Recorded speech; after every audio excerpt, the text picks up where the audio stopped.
Salam pertanian, salam perkenan untuk para sahabatku dimanapun Anda saat ini.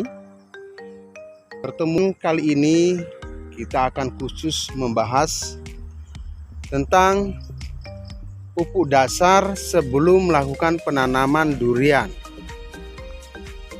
Seperti janjiku terdahulu sahabat, kita akan membahas tentang pupuk dasar secara detail. Apa yang perlu kita berikan sebelum mengadakan penanaman durian.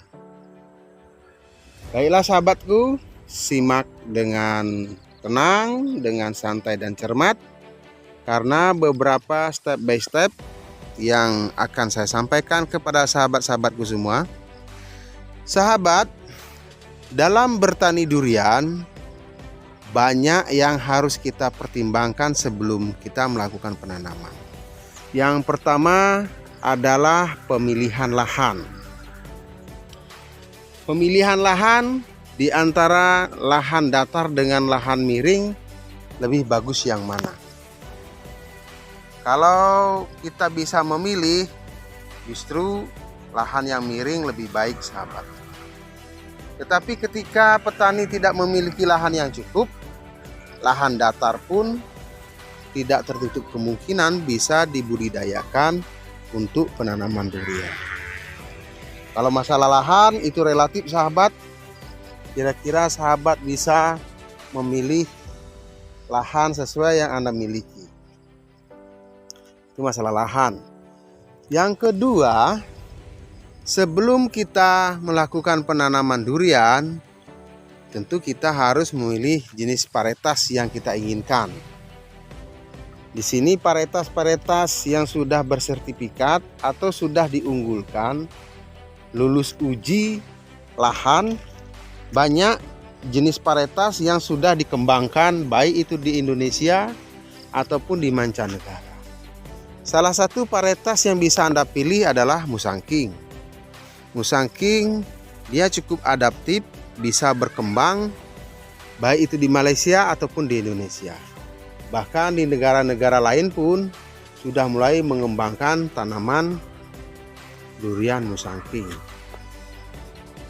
Bisa saja sahabat memilih varietas-varietas lain seperti durian duri hitam, montong, dan lain sebagainya.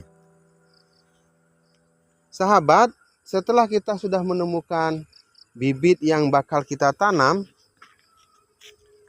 langkah selanjutnya adalah kita menentukan pola tanam. Pola tanam yang saya maksud di sini sahabat, apakah kita menggunakan segi 4 atau mata 4 atau segi 5 atau yang disebut mata 5. Itu kembali pilihan kita masing-masing karena banyak literatur yang sudah menjelaskan perihal tersebut di beberapa media sosial, baik itu YouTube, TikTok, dan lain sebagainya, termasuk di Google. Tinggal sahabat googling aja cara pembuatan pola tanam untuk tanaman durian. Dan selanjutnya yang sahabat perhatikan itu adalah jarak tanam. Jarak tanam itu menentukan sahabat karena kita akan melakukan pelubangan.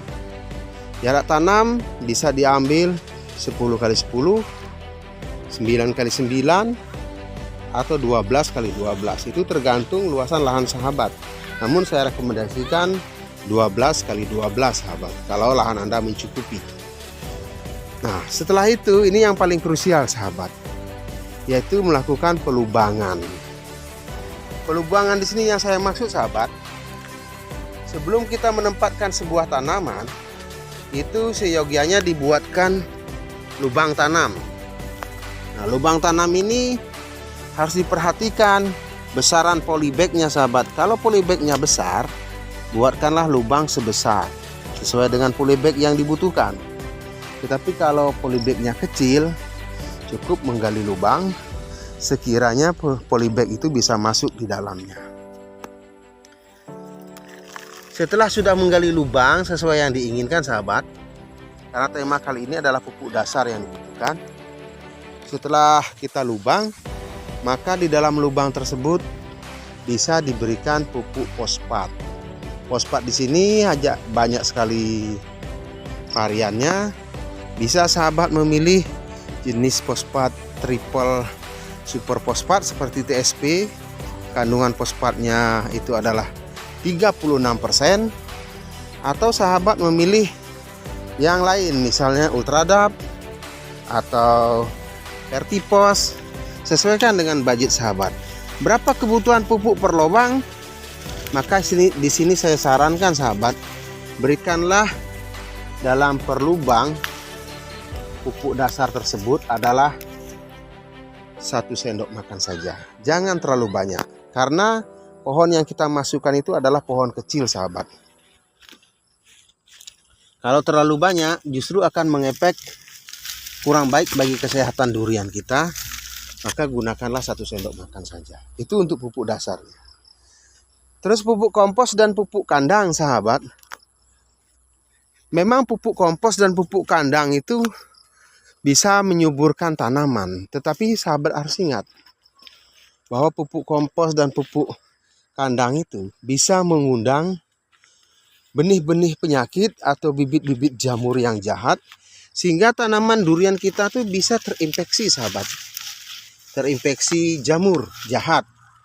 Maka sebaiknya sahabat pertimbangkan jangan menggunakan pupuk kandang ataupun pupuk kompos. Meskipun ini terlihat konyol sahabat, tapi ini pengalaman yang sudah saya lakukan. Tanaman-tanaman kebun buah yang saya berikan pupuk kandang dan pupuk kompos itu kecenderungan sakit sahabat. Bahkan bisa menimbulkan kematian. Perawatannya sangat susah. Daun meranggas kuning, pohon sakit, kerdil. Harapan kita pemberian pupuk kandang itu bisa menyebabkan pohon itu menjadi subur. Namun efek yang kita dapatkan kecenderungan malah sebaliknya sahabat. Pohon kita malah sakit, tidak bisa berkembang biak dengan baik. Maka saran saya untuk pupuk kandang jangan diberikan. Setelah kita memberikan pupuk kimia berupa fosfat sahabat, perlu sahabat perhatikan lagi, berikanlah pupuk dolomit. Dolomit itu dia sebagai cadangan kalsium dalam tanah. Dia akan mampu meredam zat pH yang rendah atau zat asam yang rendah, zat asam yang tinggi maksud saya, pH-nya rendah, maka bisa diredam atau dinetralkan dengan menggunakan kalsium sahabat. Kalsium itu bisa menggunakan dolomit, bisa kalsium manohara, bisa kalsium yang dijual di pasaran. Kalau kalsium yang manohara itu bisa digunakan dalam satu pohon 2 sendok makan dicampur dengan air, dimasukkan ke dalam lubang, dikocorkan. Selanjutnya sahabat, kalau sudah pupuk dolomit atau kalsium dimasukkan, pupuk TSP sudah dimasukkan, lubang yang kita buat tadi sahabat, lubang tanam yang kita buat tadi, kita langsung adakan penguburan, diuruk tanpa memberikan pohon durian di sana. Sehingga tanah yang datar itu sahabat ya, tanah yang datar itu yang sudah dilubang, lubang itu diuruk kembali dengan menggunakan tanah-tanah dari permukaan sahabat ya. Tanah-tanah dari permukaan itu kita ambil, kita masukkan ke dalam lubang yang kita buat yang sudah tercampur dengan pupuk dan dolomit. Nah, setelah lubang itu sudah mendekati tertutup sahabat, sisakan taruhlah 1/4-nya atau tinggal sisa sedikit lagi dia sudah terpenuhi, maka dilakukanlah pemberian bibitnya, pembibitan durian yang kita maksud atau yang kita inginkan. Nah, setelah itu kita tanam, otomatis durian-durian itu sahabat akan nampak timbul dari permukaan tanah, karena lubang yang kita buat itu sudah kita uruk sebelumnya. Untuk mengatasi supaya polybagnya itu tidak terlihat, maka diambilkan lagi tanah-tanah dari samping sahabat ya. tanah dari samping itu kita ambil untuk menguruk di bagian batangnya, di bagian pokok duriannya ini kita ambilkan. Nah, jadi sehingga dia berbentuk busuk seperti ini sahabat ya, seperti kura-kura tidur, seperti punggung kura-kura, atau seperti donat itu sahabat. Kalau sudah seperti itu, lakukanlah pemupukan setiap 1 bulan sekali menggunakan NPK Mutiara 1616. Bisa sahabat rutin lakukan itu, dan sesekali sahabat siram tanaman tersebut. Kalau baru pindah tanam, itu lakukan penyiraman itu minimal 3 kali berturut-turut, agar tanah-tanah yang tadinya longgar, rongga tanamannya begitu longgar, supaya bisa menyatu lagi dan agak rapat. Itu ya sahabat ya.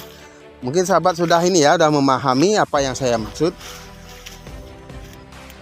Setelah kita melakukan penanaman sahabat, bentuk tanaman bisa terlihat di layar kaca Anda ini. Ini bentuk busutan ya sahabatnya. Ini tanah datar, ini menanjak seperti itu. Jadi bentuk busutan. Nah, durian kita tanam di atasnya, dalam ya diuruk dengan sempurna begitu ya. Nah, ini jangan buru-buru dipupuk sahabat, karena kebutuhan durian akan pupuk itu di saat baru pindah tanam tidak terlalu banyak. Salah pemupukan bisa menyebabkan kematian pada durian kita sahabat. Salah pemupukan bisa menyebabkan kematian pada durian kita. Justru durian kita sering terjadi kematian akibat rasa sayang kita yang berlebihan. Kita berpikir supaya pohon kita cepat tinggi, cepat besar, cepat berbuah. Kita hajar pakai pupuk yang macam-macam. NPK Mutiara, pupuk kandang segala macam. Ujung-ujungnya apa yang terjadi sahabat? Justru durian kita mengalami sakit atau mengalami kematian.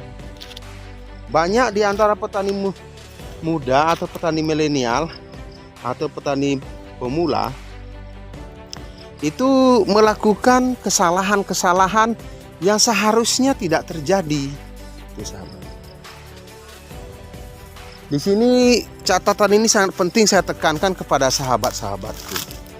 Karena kegagalan petani pemula itu berasal dari rasa sayangnya yang berlebihan terhadap pohonnya, mengakibatkan pohon duriannya justru mengalami kematian. Jadi dosis pemupukan pertama sebelum kita melakukan penanaman, cukup sahabat memberikan 1 sendok makan TSP saja. 1 sendok makan. Dan berikanlah dolomit secukupnya, bisa 1/4 kilo atau setengah kilo. Itu tujuannya menetralkan zat asam tanah. Itu ya sahabat ya. Kalau sudah dilakukan seperti itu, kita uruk, tunggu sebulan dulu. Setelah ada tanda-tanda tunas baru yang muncul sahabat, baru kita lakukan pemupukan NPK 1616. NPK 1616 yang kita gunakan ini boleh beberapa merek dagang bisa Anda pilih, seperti NPK Yaramila, Maroke, NPK Pak Tani, dan NPK yang lainnya. Yang jelas kandungannya 1616. Itu pun jangan terlalu banyak, cukup 1 sendok makan saja. Kemarin saya berkunjung ke kebun sahabat saya. Kebetulan beliau tetangga saya. Beliau menanam durian juga di Mesuji ini. Mesuji Lampung. Itu duriannya ada yang cabang-cabang atau ranting-ranting tanamannya mati, kering. Kalau saya nilai, saya amati, saya yakin itu akibat dari overdosis pupuk sahabat. Saya tanyakan pada yang bersangkutan, apakah Anda melakukan pemupukan terlalu banyak? Dia bilang ya.